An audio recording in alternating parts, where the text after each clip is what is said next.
What's going on, homies? Welcome to the Cracked Soccer Podcast, episode number 41. It is finally here. The MLS Cup Final. The Vancouver Whitecaps going up against Messi and the boys. Inter Miami. Who will end up on top? Who will make history? Who will win this game?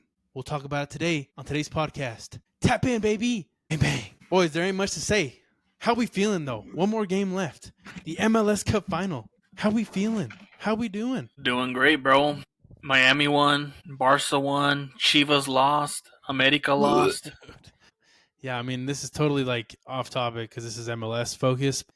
Dang, Chicharito. Dang, that sucks. That's a low. That's a low There's blow. a TikTok that was like earlier in the season. I believe they're like, if your life was on the line and somebody had to score a penalty, who would you want taking that penalty? He's like, me. And then it transitions to his field goal. Yeah. Ugh.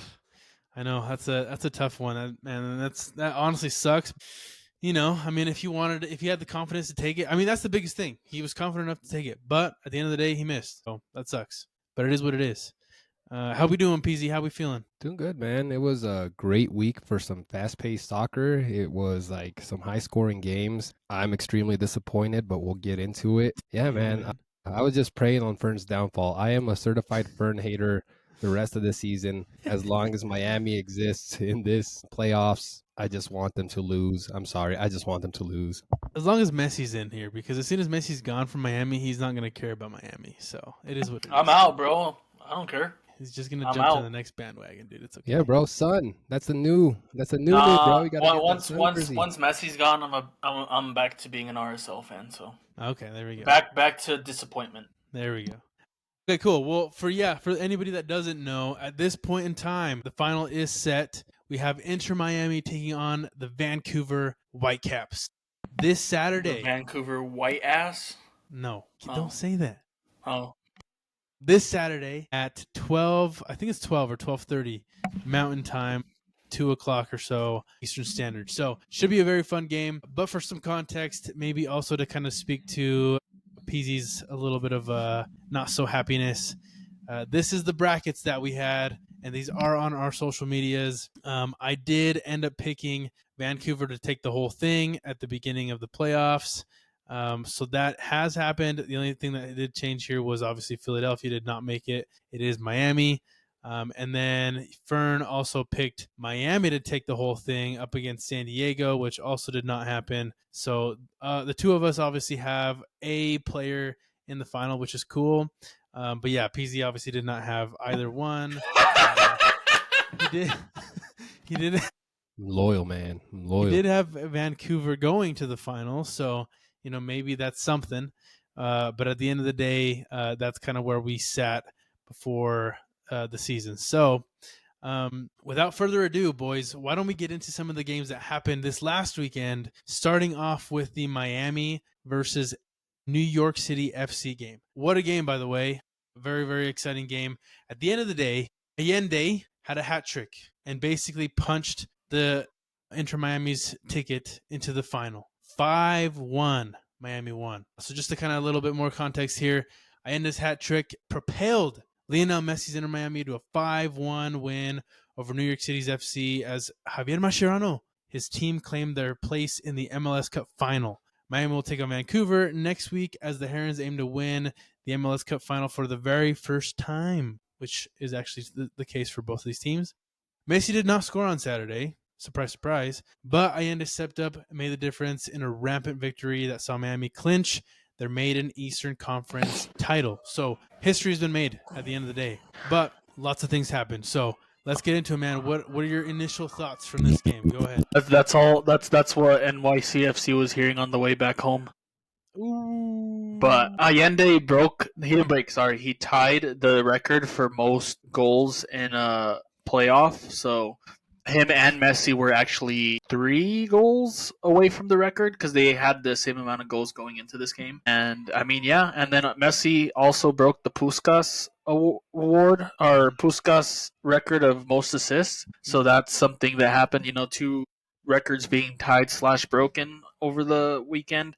But I will say the scoreline is 5-1. I don't think Miami was the better team for sure. But New York City FC also messed up with not scoring because, Miami goes up 2-0, and then me and Lopez were talking smack in the chat.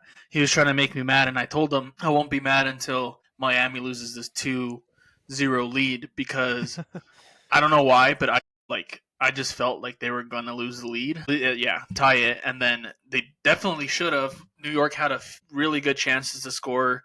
They didn't. Rios Novos has been very good in between the sticks. Stopped a good 2 to 3 good shots on goal that could have been a goal, but he blocked them. And I mean, Miami, those last few minutes just destroyed New York City FC. Yeah, so they definitely pulled it sorry. out.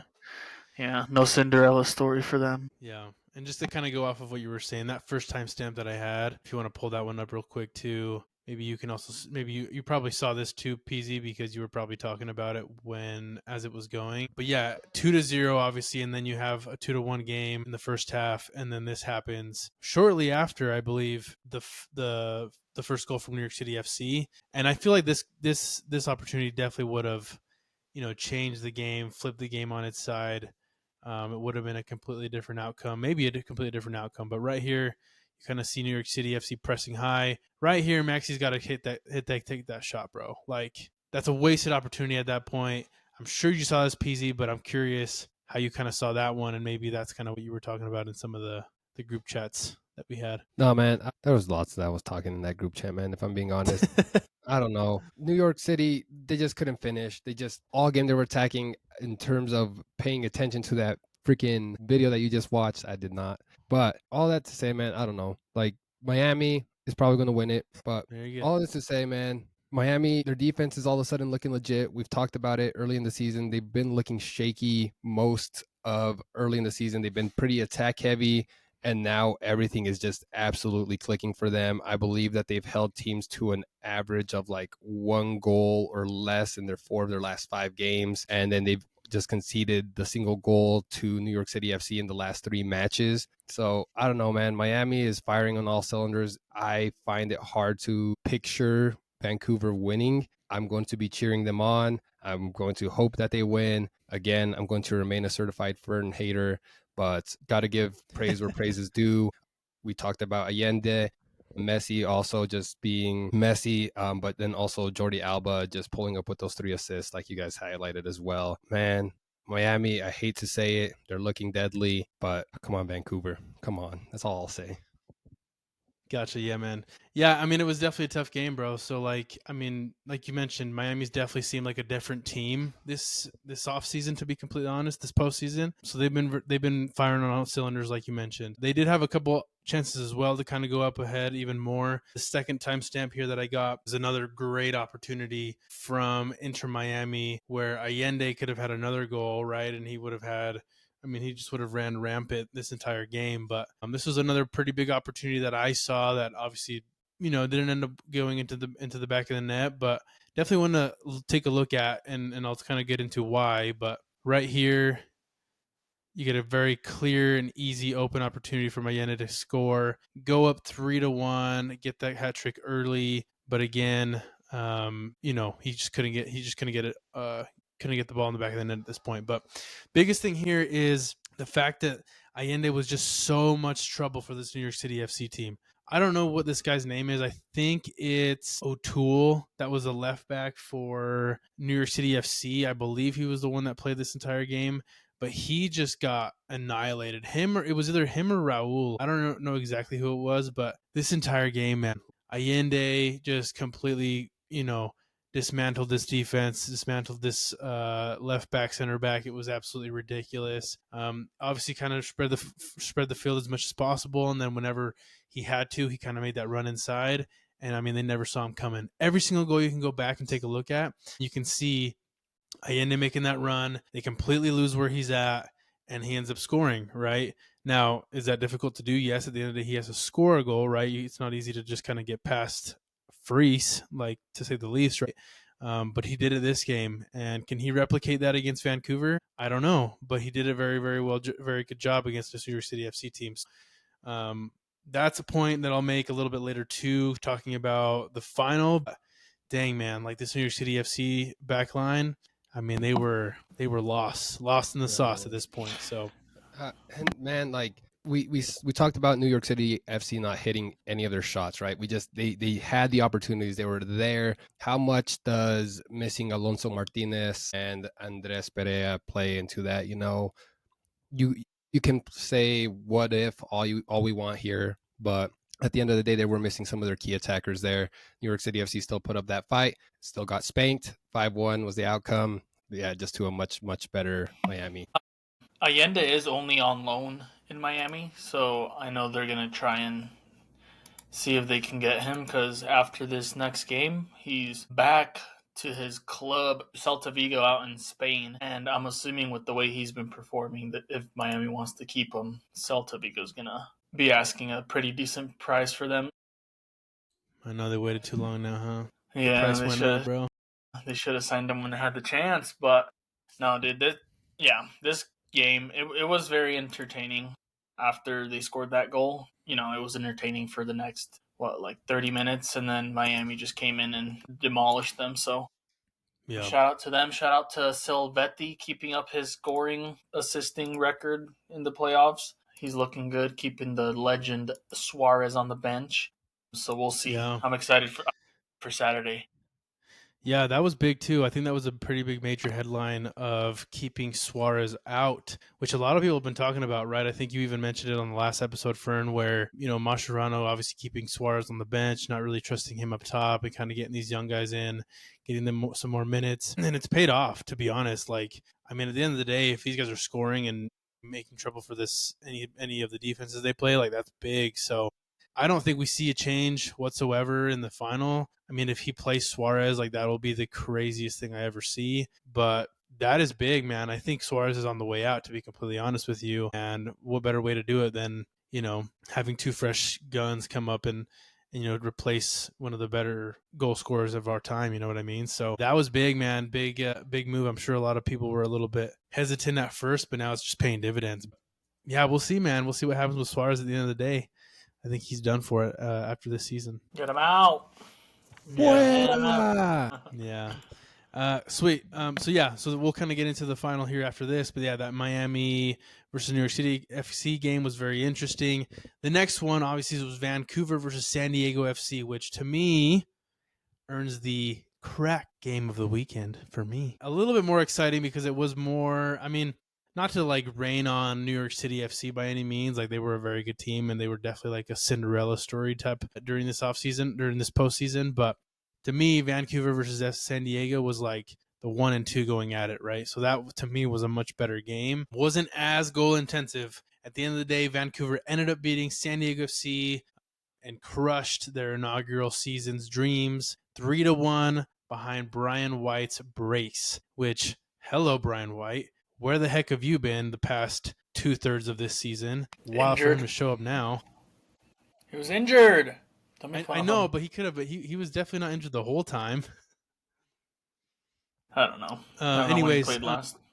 So yeah, the Vancouver Whitecaps will face Inter Miami in the MLS Cup Finals after a rampant first half that beat San Diego FC 3-1. Vancouver captain Thomas Müller was not among the goals in the Western Conference Final, but the Bayern Munich great will face Lionel Messi and company for the title after Brian White's double-headed the Whitecaps over the line. So lots to unpack here, but first and foremost, want to get into one of the things that I saw, one of the bigger things that I saw really quickly was, yes, Vancouver came out punching and, obviously came out of the gate ready to go, get 2 goals in very, very quickly. But then obviously you get that other goal from San Diego that kind of gave a little bit of a scare in the second half for this Vancouver team. I have a timestamp here if you want to pull this first one up here, Fern. This is the goal that Chucky had, basically the lone goal for San Diego FC. But the biggest thing for this one is, go ahead and play this. So that's the end of first goal right here. There's obviously some miscommunication over. Yep, there you go. And there's the first goal from San Diego, only goal. But the biggest thing here is like, dude, like at the end of the day, you guys got caught sleeping right here. And the biggest thing we talked about last week for this game was Vancouver needs to finish games, right? Like the last couple of ones, they've been a little bit slow in the second half, and this could have turned very bad very quickly if it hadn't been for some better game management. But that was big. I just want to know who they have on the freaking pyrotechnics, because look at this. As soon as the ball crosses the line, it's like boom. Dude, I've noticed that. I feel like it's Pinche huevotes, hijo de su puta. I want to say it's like I guarantee it's like a sensor. Yeah, because I'm like they were quick with that. I know, right? That was like kind of nuts. You'd be pretty good to time that. But if it was a sensor, do you think it's like in the ball? Do you think that the goalie wouldn't trigger on the net or I think so. Probably like on the That's net. exactly how I am when Lopez touches my thigh. Just ready to go. Anyways, that was a very quick thing that I wanted to point out. Obviously, at the end of the day, Vancouver held out. They did what they had to do in the second half. They played their game. They didn't fall. Obviously kind of let San Diego FC come back like they did with LAFC. So that was a very, very net positive for them. Curious on your guys' side, any comments from your end on this game that obviously saw Vancouver winning? I'll be honest with you guys.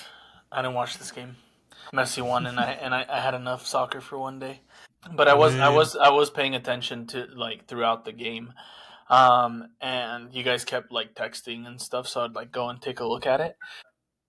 I don't know what happened. I don't know. I kind of want to say the lights were too bright for San Diego today or that day because they were at home. They had home field advantage. They had been playing so well throughout the season. Vancouver choked in the end, and it gave San Diego the opportunity to finish first in the Western Conference and be able to host that game, which is what they wanted. They wanted to, if they were to get to the championship game, they wanted to be at home. And I don't know, they had a few injuries. Their starting goalkeeper was injured, the first game of the playoffs, I believe. And then I don't even know how this guy got a red, but he got a red. Oh, did you not see it?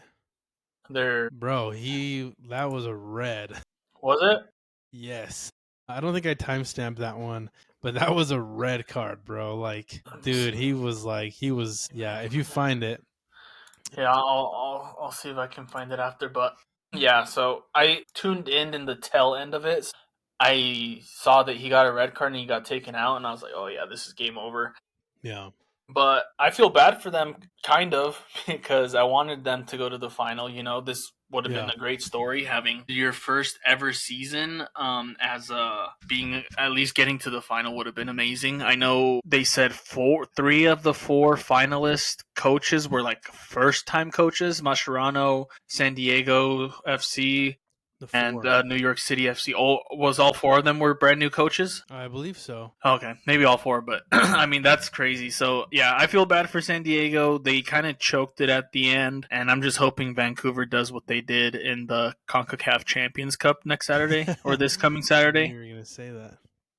So, we'll see. We'll see how it goes, but sorry, San Diego. Maybe next year, keep the momentum going. I don't know what they need to improve. Pay Dreyer whatever he needs to be paid so he stays with your team for the foreseeable future. And I don't know, get a goal scorer that isn't Dreyer. He's not Messi, guys. He's not going to score and assist every game. You guys got to expect a little bit less from Dreyer. But I don't know. What do you think, Lopez? I feel like San Diego got unlucky. It's hard to come back once you're down 2-0. No, man. Yeah, I was watching this game with Reyes and absolutely devastated. One thing I did want to call out, though, the fans, Reyes, I don't know if you saw that during the game. San Diego, you showed out. That looked so much fun up to the very end. Y'all were showing out for your team on their Cinderella run. I felt disappointed for San Diego not making it to the final. Like Fern said, what an awesome story that would have been. I think it would have been absolutely hyped to see Chucky Lozano and Dreyer absolutely balling it up. I don't know, man. I think that would have been such a fun final to see. Again, we could be talking about what could have been all night. And the reality is, Vancouver and Miami are going to be making it over to the final. Yeah. And come on, Vancouver, you can do it. Like to Fern's point, they've done it before. And they can take out Miami again, bro. We got this. So, but no. I know we'll probably get into the preview for this upcoming game, but just wanted to highlight that San Diego, keep it up. Fans, keep showing out. That was way fun to see. I might make it out to a San Diego game here in the future, just after seeing that show out. And yes, it's playoff soccer, and yes, all this stuff, but their fans have that was just fun to see. Yeah. Do you think the pettiness fight between the coach and Chucky Lozano could have affected this game at all? Yes. I was going to go into that. I actually was going to ask you guys a question too, because if you didn't notice, Chucky didn't start. Chucky didn't go until the second half. Chucky started the second half, and then he obviously had that goal. So I still think there's a little bit of animosity there between Chucky and the coach. I'm honestly curious if you guys would think that next season Chucky could look to move away from San Diego. Is that going to happen? I mean, it's probably unlikely, but at this point, not starting most of these games in the playoffs, I think there's definitely some bad blood there that doesn't seem to be resolving anytime soon. So I can definitely see a little bit of a want to move away from the team. So I'm curious because I mean, yeah, you saw the way he celebrated too after he scored. So I don't know if that was intentional or what, towards someone, but I think there's a little bit of some bad blood there. I wouldn't be surprised if Chucky left next season. Not only what do you guys Chucky think? leaving, but maybe like also just being a mutual moment of like this isn't going to work out for either of us here. I could see it being like this amicable, not amicable because there is clearly some beef like you've mentioned, but just this split of being like, yeah, I'm good, you're good. I'm gonna go find a different team. Where? Come on, Real Salt Lake, Chucky. That'd be sick. That'd be sick. I think he's But going. He's staying in California for sure. California, go with Do LAFC. you But do you yeah, know how old Dreyer is? He's no. 69. 27. Wow, solid. But that fight, whatever happened prior to the playoffs, I feel like that definitely affected Yep. their postseason. I agree. Obviously, San Diego FC was the better team in probably like most of their playoff games up until maybe Minnesota. So they were able to kind of coast a little bit, going into the playoffs. But as soon as you get to a team like Vancouver and you're having these issues behind the scenes, some people may not think it affects the team that much. But if you have a star player and you start him on the bench, you paid this guy a lot of money to come in and be that guy for your team. Obviously, Dreyer is the guy for this squad, but Chucky Lozano is also somebody you paid a lot of money to come in and score goals. Why start him on the bench? I understand you're trying to prove a point, but do that when it's not important, Yeah. It sucks. It sucks because the coach wants to let people know that they're in charge. Yes, but don't let your pettiness affect the rest of the team. So that's my I get that. And I'm going to respond to what you just said because I think it can work both ways. Yes, does that suck that one of your best players didn't start? It could have been a different game, 100%. But I also think like if you're trying to build a culture somewhere, if you're trying to build something somewhere, anywhere, like you have to have rules and regulations across players and coaches and everything. Take, for example, the guy at BYU, the coach for BYU, two of his best players did something that was against, the team's code or whatever that it was. He didn't start them. They drink coffee. No, it was I think it was a little bit worse than that, but he also did something to that regard and he didn't let them play even. I don't even remember what it was, but like he did that and he kind of held that team accountable to like, hey, this is the standards that we need to be at. These two were not to that standard. They couldn't play. At the end of the day, they won that game, right? But like I understand where you're coming from. But two, it's like you shouldn't be above a team. One person shouldn't be above a team and get to do whatever the heck they want because they want. You know what I mean? This was the fifth game of the playoffs, though, and it happened before the playoffs even started. Like, at what point are you going to be like, okay, that's enough? Yeah, and that's the thing too is like, okay, like if it really was from way back when, what the heck are you doing? But if it was something that it just continues to happen, which will probably come out at the end of the season, if something really was going on like every day, then it's like, okay, understandable. You know what I mean? But the last little timestamp I wanted to kind of bring up on this too, but Fern, if you wanted the one with about 7 minutes in this one, just bring this one up because I think it's important to go into the next segment on the final with Vancouver versus Miami. And you kind of ask the question, how did Vancouver beat San Diego so bad? I think San Diego has somewhat of a similar style to Miami in that Dreyer is kind of that 10, that false 9 where Miami kind of sits. And so right here, what you kind of notice if you just let it play, I'll let you guys kind of like see what you see here. But right here, you see Dreyer create a great opportunity, obviously a scoring chance right here. Nothing ends up happening. If anything, it's a bit of a scare for Vancouver. Sorry, I had like something. But if you go back a little bit, like right where Dreyer has the ball, I think this is a very different situation against a Miami team. And the reason being is if you notice, like right here, stop. Oh, I guess you didn't hear me. Right about there. That's Messi in Miami. You know what I mean? Like, that's Messi getting the ball, and that's a very different outcome with arguably the greatest player to ever play the game in the way that he's going to create opportunities. You know what I mean? So I think this is kind of like a, hey, you guys need to take a look at this play and like really understand how to kind of defend this, because against a Miami team where this is a Messi, this can have a very different outcome. You know what I mean?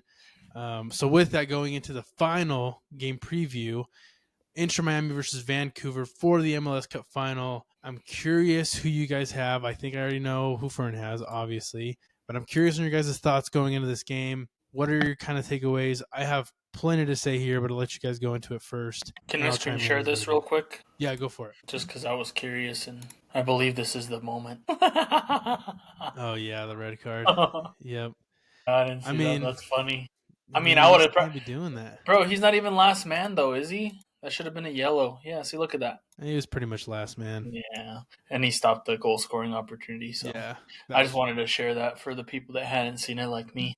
Yeah, exactly. But yeah, dude, I'm curious from these last two games, like, what are your guys' thoughts, man? I have so much to say. I can go first if you guys don't have anything, too. I'm going to go ahead of Fern because he's just going to hype up and glaze Messi, and it's going to be this whole Messi show and how Allende's look is so good. Just kidding, Fern.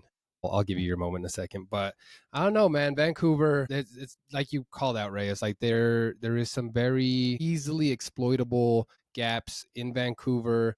Their defense, they have a solid attacking force there with the addition of Müller and the Canadian Messi, Ali Ahmed there, Brian White making an appearance again after being injured. So Vancouver has had an absolutely insane 2025. There's a reason both of these teams are in the finals. We were singing their praises all season long. Both of them being here is no surprise. Both of them, they have a lot to win because this is both of their first appearances in the MLS Cup. So whoever ends up taking it is going to be lifting the trophy for the first time, which is pretty cool. Also, I don't know, man.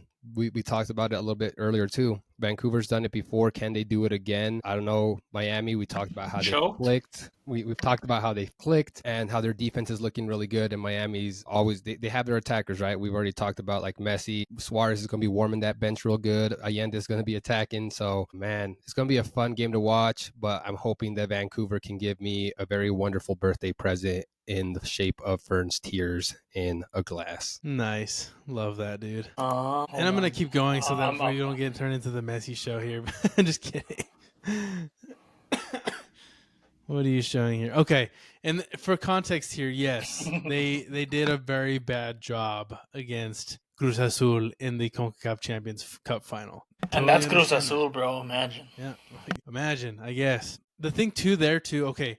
So let me kind of get into a couple of things because you're probably going to rebuttal here, Fern. But here's what I think. So, yes, the thing that worries me the most is that game, right? The CONCACAF Champions Cup Final. Can we have a repeat of that? Will they shut down Vancouver? Will they shut down the midfield to a degree to where they literally won't get a shot off? It's definitely possible, right? Not Miami, Vancouver. Like, can Miami shut down Vancouver?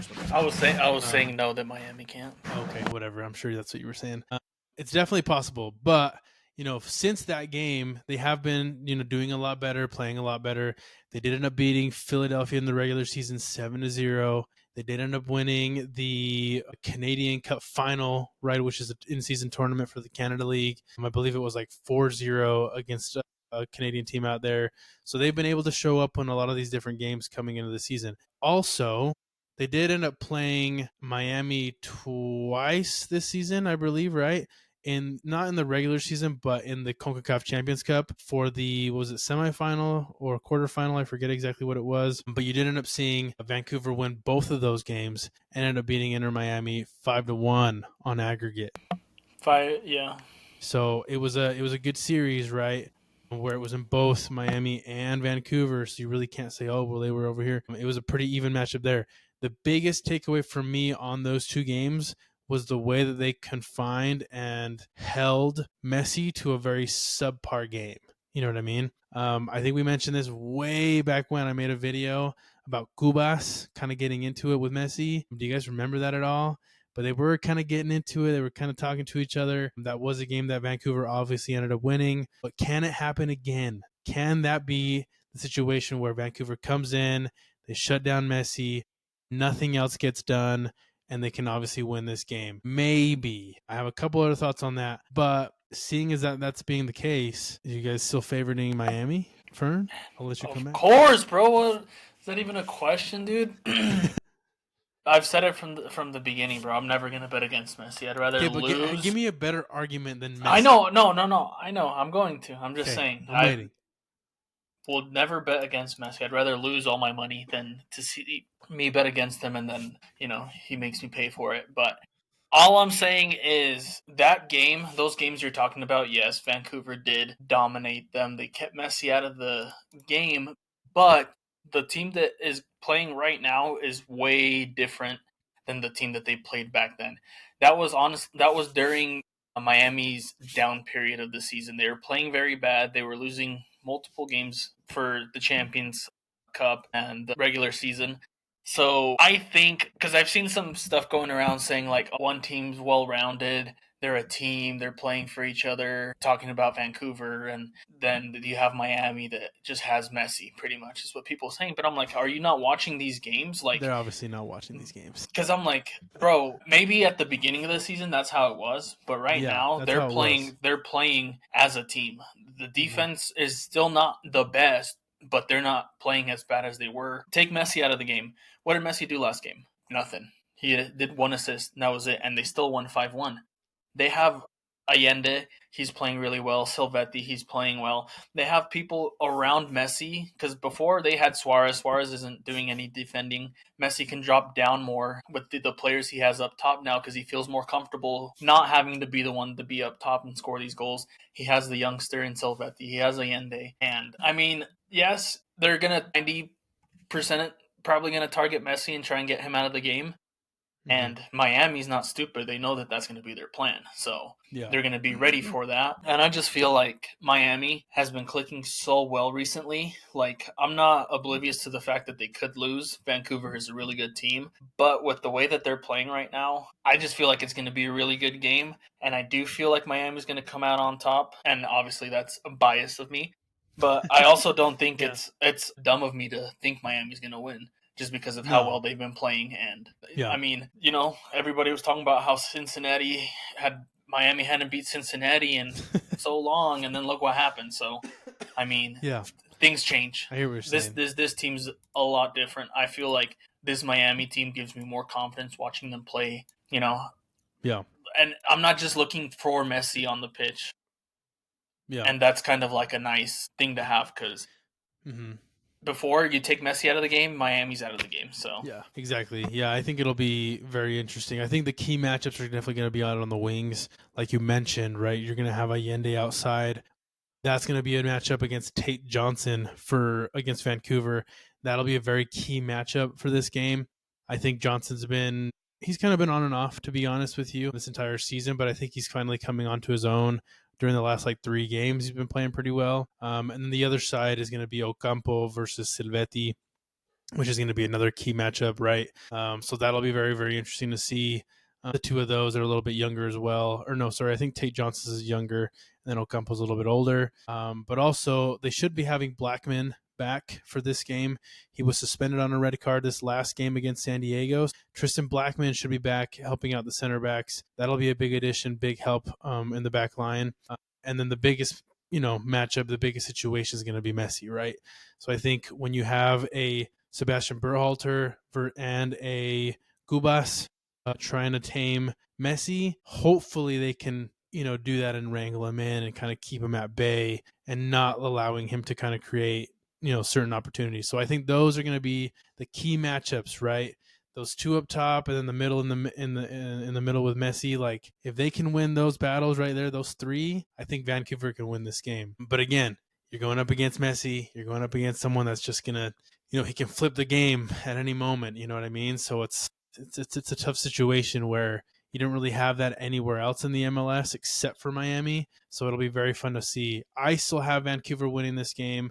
I think they just need to come out, be aggressive. I think the biggest thing with this team too is they get frustrated, as you can obviously see. Anytime a situation's kind of bad, they get very frustrated. Miami gets very frustrated, and it's very clear to see on the pitch when, what's his name? Busquets, it's, when somebody doesn't mark, Busquets definitely lets them know. And I think that can kind of hurt them if they come out very, very quickly, like if Vancouver does. So we'll see, man. We'll see. I'm pulling for Vancouver. I'm looking at a 3-2 game here. I'm thinking it's high scoring. I'm thinking it's big. It's going to go back and forth. But at the end of the day, I think Vancouver comes out very quickly on top at the very beginning.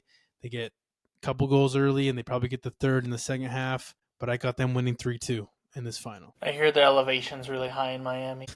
What? That's what made them lose the game last time. The elevation was too high. They couldn't run.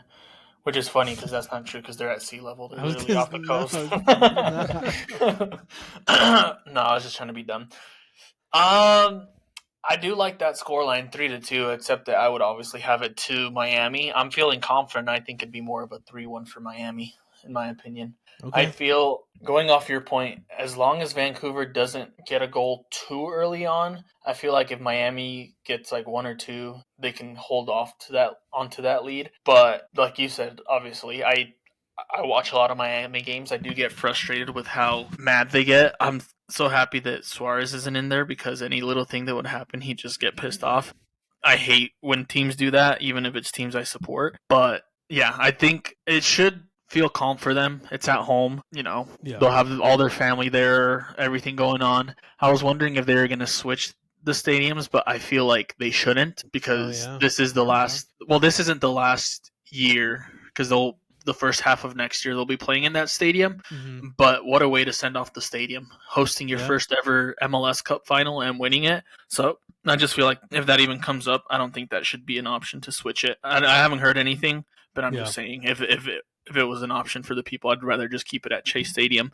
Yeah. But yeah, I got Miami winning 3-1. Messi hat trick and a Messi own goal, so you can get 4. You're wild, bro. What do you think, Peasy? What you got? Give me Vancouver in penalties after Messi hits the crossbar to be the only shot that misses. Dude, can you imagine if that happens? Oh my god.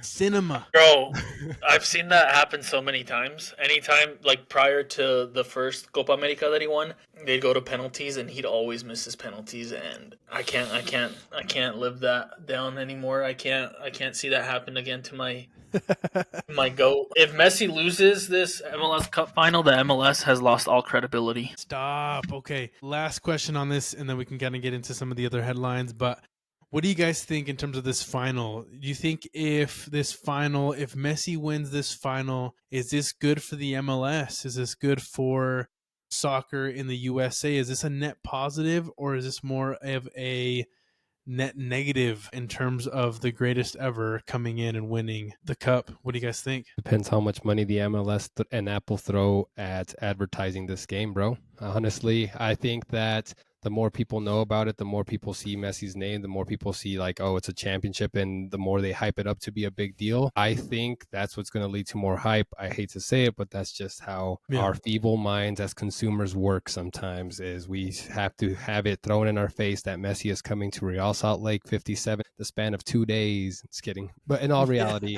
I think that the MLS needs to do a good job with advertising, pushing it on socials, pushing on these little kids, whatever little kids are on these days, and making sure that people watch this game. Yeah. If they can successfully do that, bro, I think that would honestly be like just more momentum for the MLS. We've been talking about it all season. MLS is definitely growing. The fan base is continuing to grow. We're continuing to see some record-breaking fan attendance at some of these games. Mm-hmm. So I think MLS, do your thing. Promote this game, hype it up. It's going to be a fun one to watch. I think that you all are missing an opportunity if you don't throw your 67% of your marketing budget at this. Anytime Messi wins, it's a net positive for the world. That's all I'm gonna say. Jeez. I don't think it's a positive or negative either way, honestly. I just want to go based off what Lopez was saying, and this, as I don't hate it. I hate glazing Messi, but I hate it, but I don't hate it because it's like I just sound like a freaking, what is it called, a skipped record or whatever. I just keep kind of broken record. broken record. Just keep saying the same thing over and over. But it's kind of hard when it's true, you know. Like it sounds bad to say, kind of, but this could possibly be the MLS biggest game in the last couple years. You know. Yeah.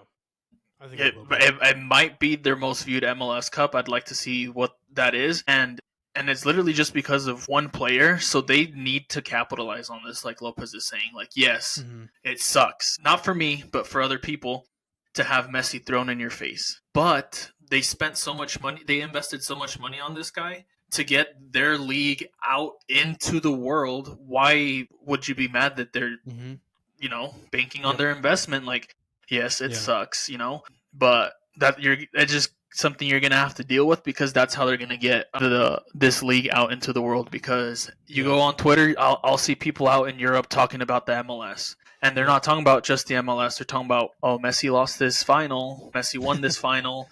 Yeah, you know, that's just what he does. So it sucks to say, but it's kind of true. You know, the MLS wouldn't have tried so hard to get him here if he wasn't worth what they're paying. So yeah, no, I agree. I think it's a good thing. You know what I mean? I think the fact that Messi's in this is definitely a good thing for the MLS. Is a good thing for soccer in the States. And the biggest takeaway is going to be 30. How many teams? 29 other teams in the MLS right now. Look at what Miami had to do to get to this point and to this position to be arguably like the most popular, the hottest, most successful club in MLS. They had to buy Messi. They had to get Suarez. They had to get DePaul. They had to get Jordi Alba. They had to do a lot of things to get to this position quickly. It's time for the other teams to be like, yo, this is the league that we're going to have that's building and that's growing, that's going to come to fruition. You guys need to do the same thing. Bring better players into this league, not just at the end of the road, when they're at the end of the road, but when they're young, when they're, you know, very, very good, things like that. That's the way you're going to win in the future in the MLS, right? So I think it's a good thing. It's a positive. I'm excited for the final. Messi, win or lose, it's going to make headlines. So MLS wins no matter what, in my eyes. So speaking of young and old players coming, do you think Silvetti joins Inter Miami if Messi's not here? No, I don't think so. Okay, no. I personally don't think so. You think so, PZ? Like when you say when Messi's not here, like if Messi wasn't playing for Inter Miami, would Silvetti have come to play here if Messi was not in Miami? No, sorry, no. Okay, I was There's no chance. Because I mean, I'm not saying this guy was like something crazy, you know, but he's a youngster. He played for Argentina. He played for the same team. He grew up in the same city. Mm-hmm. You know, like you said, I hope this does pay off for the MLS. And it creates a better league for the people here in the U.S. Yeah. And hopefully we see more people. Hopefully they can fix something so we can get some good players out in RSL. Not that the players aren't good for RSL, but you know, maybe something to help Diego Luna out a little bit, you know? Yeah, exactly. Solid stuff, man. I mean, we'll all be watching. We'll all be watching this game. It'll be fun. And maybe we'll do a live stream. We'll see. We're still kind of debating that one. But nonetheless, we'll probably make a couple clips, a couple videos day of. At this point in time, I haven't really been, you know, marketed the hell out of this final. So MLS, get going on those, you know, pushing the final, please. Going into the next headlines here, boys. Couple quick things. I know we're mainly MLS focused, but the season is coming to an end. So just to kind of get a couple things out there before we kind of take a break, as well as everybody else from soccer. Big thing for next year, big thing in the works right now, the FIFA World Cup for 2026. It's really coming down to the wire here, fellas. So if you don't know, the FIFA World Cup drawing in terms of who will be, what teams will be in what groups will happen this Friday, December 5th at 12 Eastern. Peasy, do you know what that means? Do you know what the World Cup draw is? Simon Limon. Would you like to explain, my friend? In my novice understanding, it is where they go and they draw which teams are going to be playing in each of the different groups. And then he's reading off a script. No, look at me. And then those groups are going to be the top two teams will qualify and make it onto the next round. I'm familiar with the World Cup. Like this is where I did watch like every single World Cup growing up. So right. Okay, I'm, cool. I'm familiar. Yeah, exactly. Okay, cool. Yeah, exactly. So just to kind of give some more context too, there are still some slots that are open in the World Cup. So not every team that will be in the World Cup is, set in stone. But I did want to just kind of share this really quickly for those that are not aware. These are the pots that will be drawn from for this upcoming draw. Essentially, what happens is every single team that's in right now, as well as the teams that have not qualified, will be in these pots, these 4 pots. And then basically, what they'll do is they'll draw one team and they'll kind of put them all into a group A through L. So that's 12 letters if you're, kind of doing math there, and there's 12 teams here in the pot 1. So essentially each one of these teams are going to be in a different group. So Canada's not going to play Mexico, Mexico's not going to play the US. They're all going to be in different groups, you know what I mean? And then essentially what will happen is once every single one of these teams is in a group, a lettered group, they will go to pot 2, and then they will draw the next team to those groups. And I believe this year, because it's a little bit bigger of a size of a pool, I think the groups are only 3 teams deep. Correct? It's 3 teams. So I was looking it up because I know Lopez said that the top 2 go through, and that's usually what it is. But so there's going to be 48 teams this year instead of 32. Yeah. So they're adding 16. So there's going to be 12 groups of 4 teams each instead of 8 groups. And the top 2 teams will advance. But aside from the top 2 of each that automatically advance, the 8 best third place teams will also go through. Interesting. Okay, Wow. cool. Very cool. Yeah, so that'll be very interesting to see. But essentially, just to kind of go off of this again, pot 1, you're going to have a whole different groups, and then pot 2, they're going to kind of fall in line with these teams that were kind of drawn, and then obviously be within their groups. And then you're right. So it'll be team 1, team 2, team 3, team 4 of those respective groups. So essentially, we could have the U.S. against, if you're taking the best team in this group, it could be a Uruguay, it could be a Croatia, it could be a Japan, and as well as in that group, it could be a Norway, it could be Paraguay, it could be an Ivory Coast, and then at the very end, it could be a Jordan, Ghana, Haiti, et cetera, et cetera. So kind of a little bit interesting, but for the most part, I think these teams right here are definitely kind of that top creme de la creme, teams that are going to headline each group, right? Another question too that I had for you, PZ, was, do you know what I mean when I say the group of death in terms of the World Cup? Is it no sé, porque I want to say it's like where you get like some team where you're just up against all these powerhouse countries, but that's Yep, exactly. That's exactly the point. I mean, basically, when you have like a stacked group and you're like, any of these teams in a different group could definitely make it. I'm curious if you guys are kind of looking at this right now. A group of death is a little bit, tough. I think you can take any team from pot 1, and then if you were to line them up against, I would say like an Uruguay from pot 2, Norway from pot 3, and then maybe like a Ghana or a New Zealand, or even like the teams that haven't qualified, like an Italy that could qualify. Like that to me is going to be the group of death. Whoever draws, Italy, Norway, Croatia, Uruguay, and then anybody from the top, from pot 1. Am I wrong in thinking that? Like, do you guys think there's anybody else? No. I was looking at the different pots there as you were talking, and I think that's how it ends up. And how do they end up picking the pots? Do they end up saying like, hey, these are the best teams right now in the US, or is it like the pots are random, or because I know that the groups are random, but the pots are random too? I don't know exactly how they do it. I will say for the Champions League, which is, kind of a similar tournament format, they have 4 dishes or 4 bowls, and they have balls in there. They just grab a ball, open it, and then this team, and then they do the same thing for the 4, and that's how they decide the teams. I don't know how they would do it for the World Cup with so many teams, but that's what I've seen. They literally just grab a ball and take it out. Well, I just thought it was interesting because, like, yeah, isn't it like Argentina, France, England, some of these powerhouses in that first pot, and then obviously the host nations because you don't want them playing each other in the off chance that they can meet in the semis or in the playoffs. Yeah, right here it says of the 42 qualified countries, 39 are split into 4 pots as determined by the November 2025 rankings. So host nations USA, Canada, Mexico enter pot 1.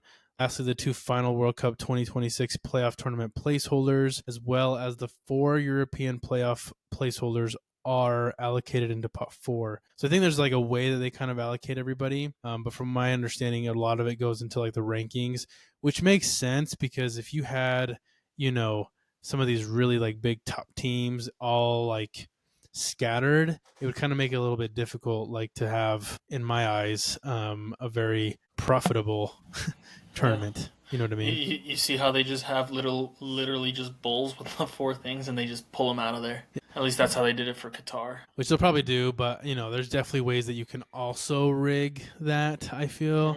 I mean, if they can rig Vegas, they can rig just about anything. You know what I mean? So this heavy ball seems like Argentina with this heavy ball that happens to be the worst team from each. Yeah, exactly. I've always wondered if they had like different textures, like very minute, like hard to detect like through the eyes, but like if you're literally doing it, like if you can kind of feel it, you're like, oh, there's the ball that has the texture. Hit us with the conspiracy theories below. Hit us with the conspiracy theories in the comment sections.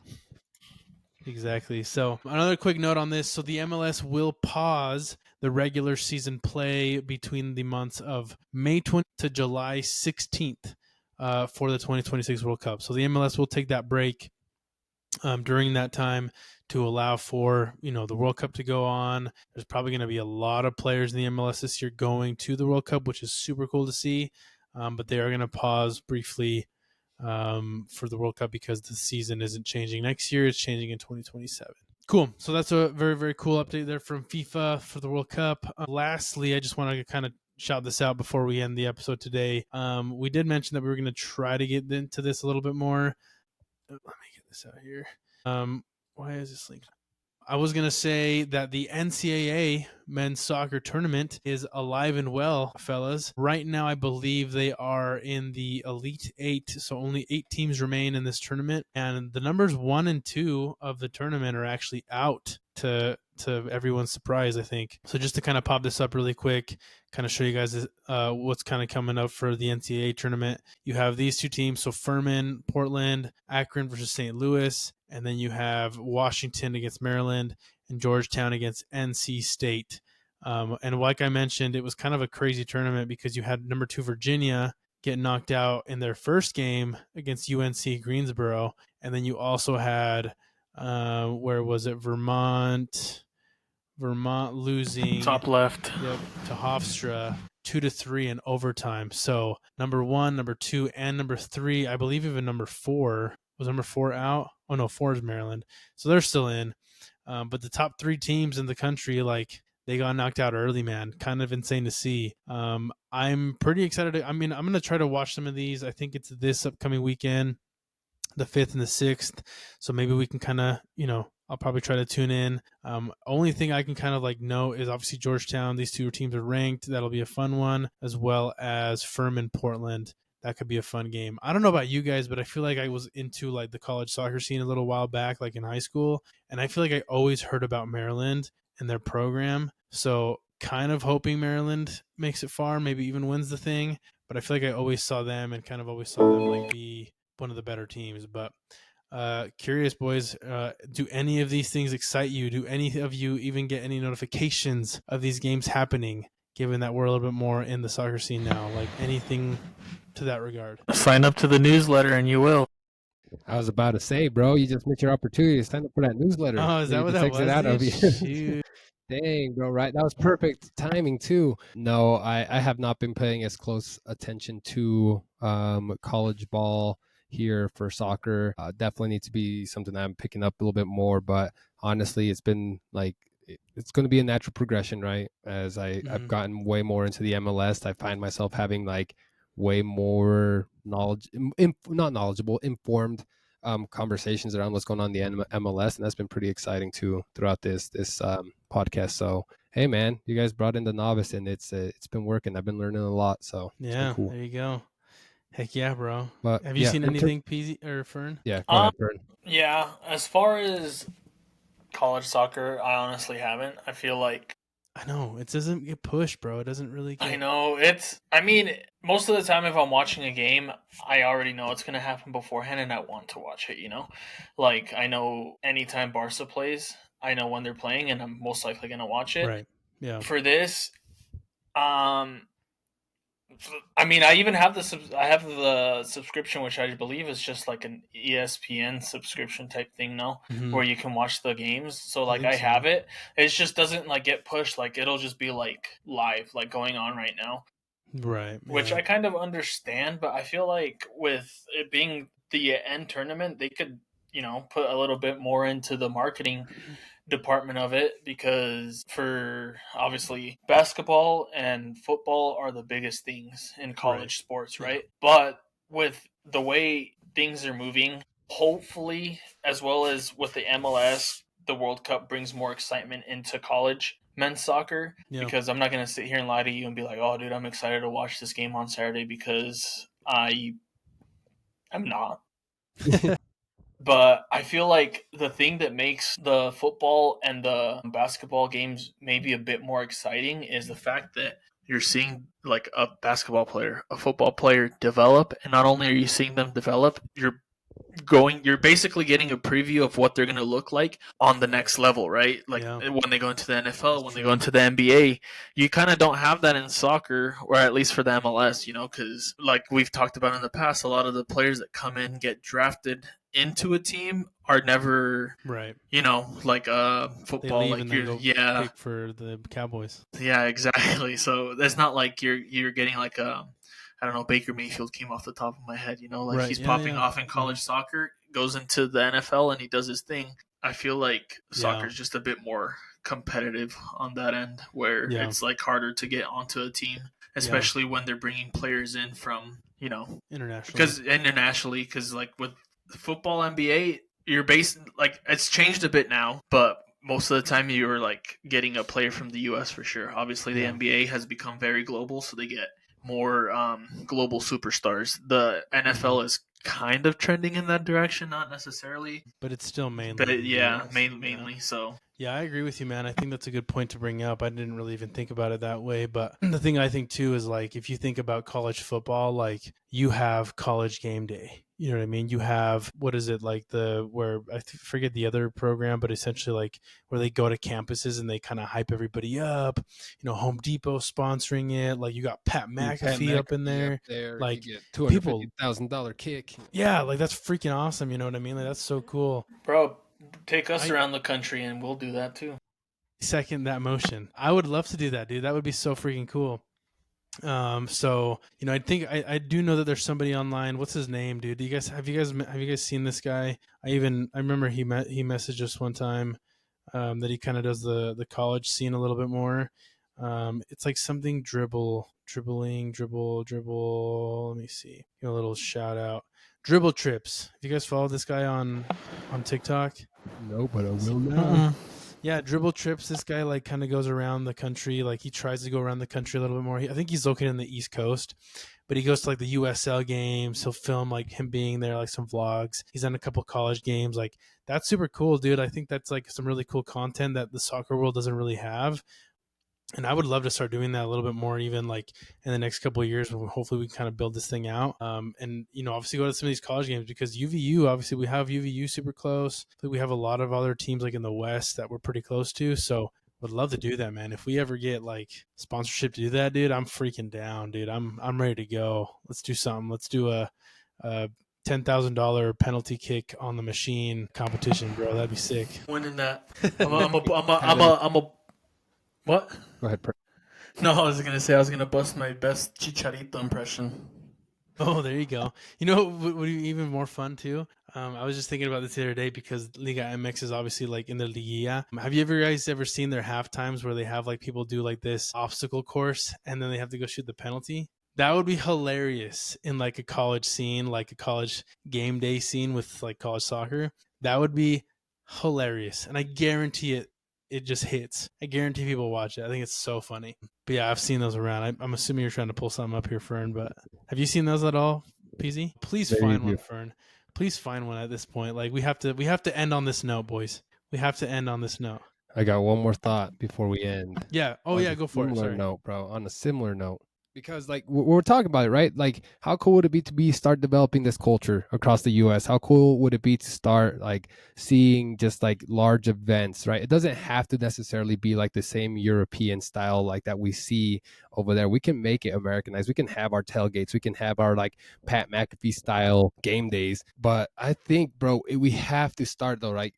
With the MLS before we start focusing on college ball. We have to get US soccer fans excited about the MLS because honestly, and this is going to be a calling in moment for all our if you're just scrolling by, if you've been following our podcast along, if we've popped up on your For You page every once in a while, stick around. This is calling you in because it's time to have a little talk. I am so sick and tired of some of you muckamuckas in our comment section clowning on the MLS and talking about all these European clubs and how the MLS is a joke. Like, bro, you love soccer so much. You wake up at 5:30 a.m. to go watch Bournemouth versus Burnley. But then the second someone mentions your local MLS team, you start acting like you're above it, bro. Like, how does that freaking make sense?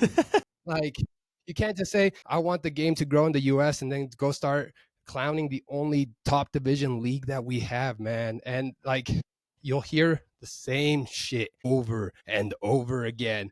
The quality's not the same. Yeah, bro. No kidding. The Premier League is sitting on oil money and 100+ years of history, while the MLS is basically in year 30. You're comparing a third grader to a fully grown adult and then roasting the third grader for not having a mortgage and a 401k, bro. How does that make sense? Like, Dude, yeah. then we start going to, oh, I only watch the best. Cool. So you love the best so much that you won't even support the pipeline that might one day create the next best.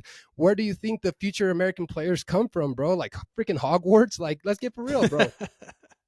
Man. And then the atmosphere isn't Europe.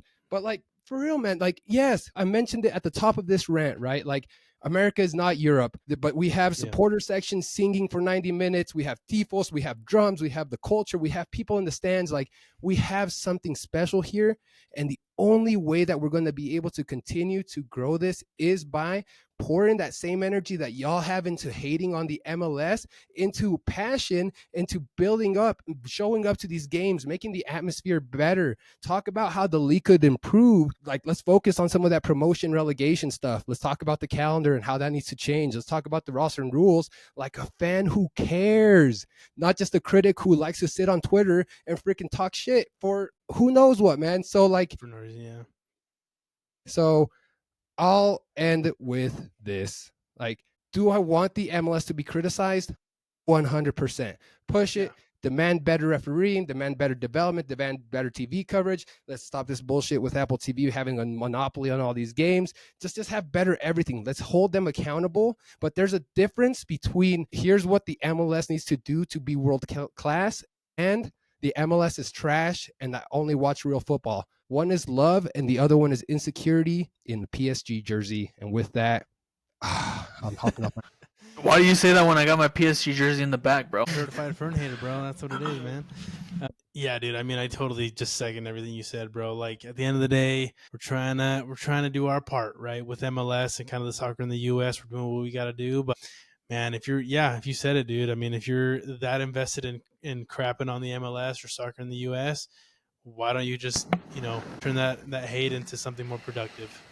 Like what we're doing. You know what I mean? Mm-hmm. Like, we're being more productive. We want it to be better. We want it to get to more people. We want a bigger audience, bigger community. We're trying to push it. If you like it, great. If you don't, keep waking up, like you said, at 5 o'clock to watch Bournemouth and Burnley. Or you can wake up early to watch one of your favorite teams choke the final and lose the title, like I do. But I know. No, I mean, I definitely have been one of those people that I'm like, bro, like, Barcelona's way better than any game you're going to watch in the MLS, But with starting the podcast, watching the MLS more, like you said, there's a lot of money, there's a lot of history out in Europe. It's fair to compare how the difference between the MLS and the European leagues. But I also feel like you can look at the MLS and appreciate it for what it is and not for what it's not. Like, yes, the game styles are very different out here than they are in Europe. Some people may feel like a lot of these players maybe aren't up to par with some of these other guys, but they're building towards that. That's literally a work in progress right now. Watching as many games as I have this year for the MLS, I've grown to appreciate the product that they're putting out. It's still entertaining. If you like soccer, you're gonna enjoy the MLS. Like, Yeah, exactly. I was Bournemouth and Burnley even in the Premier League. Are they second division? I don't even know. They might be in the championship. I don't really know. But no, yeah. I mean, I feel like that's very fair from Lopez, to criticize the MLS, but there's no need to dog on it, especially if you're from the US. Why are you acting like, why are you there's this picture, I can't show it, but why are you showing off somebody else's package, when your package is right here? Like you don't even live in Europe, bro. US. Why are you over here like, bro, look at this, That's what I'm saying, bro. Like, if you're like, like if you're outside the U.S., keep big bro in us. Like, we'll take it, right? Like, your leagues are 100% better. I'm not going to argue that. That is not the argument here. But if you're within the U.S., that's what that message was all about, right? Like, we if we want it to be something great, let's go and make it something great. But it's only going to happen if we demand it, right? Because we're the ones that the money talks. At the end of the day, we've talked about it on this podcast all year long. The MLS, FIFA, it all operates around money. If they see that there's money and opportunity here for a soccer fan base, then they're going to invest into it. And we're seeing it through these stadiums and through the development. But before I get myself riled up into another rant, Reyes, I keep cutting you off. Nice. Love it, dude. Yeah, love that. Solid episode, boys. I think there's a lot of things we covered today, a lot of different things that we kind of looked at. To end on a little bit of a higher note, a little bit of a lighter note, this is kind of what I think would be so cool to have like at a college game day for soccer. This is what Liga MX does on like the half times. It's freaking wipe out with the penalty at the end. Is that what you guys said? That they have to kick a PK? They make them do like these little obstacle courses. And of course, they got El Tio over here that's got to wake up and go pour some cement. Bro, that guy had like 5 beers before you went on this like, obstacle course. And then he's got to shoot a penalty. Bro is tired. Bro hasn't worked like that in ages. Homie ruptured his Achilles on the way up. I have seen some where they go like 1v1 and they're pushing each other and like doing all this stuff. I'm like, you guys are wild. Yeah. So that'd be super fun. Any last little things here, fellas? Obviously, like thanks everybody that's been watching. It's been watching us this whole season. Episode 42, man. 42 episodes isn't easy to do. Most people stop after a couple, you know what I mean? And we just kept going. So really just appreciate the two of you kind of jumping in here, doing this, putting up with, spending a little bit of time away from the families and, kind of getting this up and rolling. So that's been a lot of fun. But, thanks for anybody tuning in. Thanks for the two of you. Anything from you guys? It's all love. No, at the end of the day, right? Like for me, my passion for the MLS has only grown this season. Like we just mentioned, like I was truly a soccer novice. I do not indulge in football around the world. I honestly, like we started off talking about how I would only watch the World Cup in the past. So this has been such a fun journey. Just getting to learn more, grow more, make a fool of myself every once in a while here in the podcast, not catch things that we've said before, stuff like that. But man, like I've grown a lot, and like just kind of thinking about my ball knowledge, it's definitely improved. It's definitely not where I would want it to be, but it's going to be fun to continue to do this with you fellas. And like I mentioned, like my passion started for the MLS just this season. You all can get involved at any point, right? Like just like give it a chance.